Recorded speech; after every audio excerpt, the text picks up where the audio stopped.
So this is the current condition of the exhaust.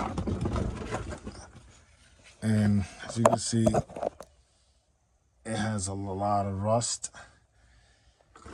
There's a lot of holes in there. So, but what I'm going to do, instead of repairing, I'm going to just change the whole entire exhaust system, including the converters.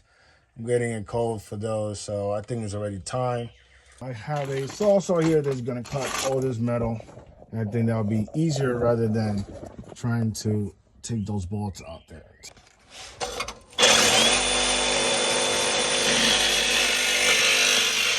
So look at that.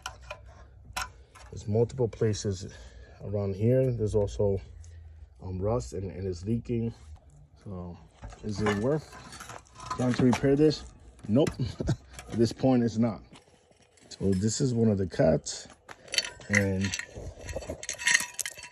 it's fully damaged. Out with the old one, in with the new one.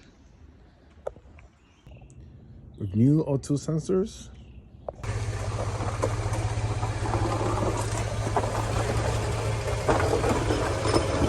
new cats, new muffler, and new O2 sensors.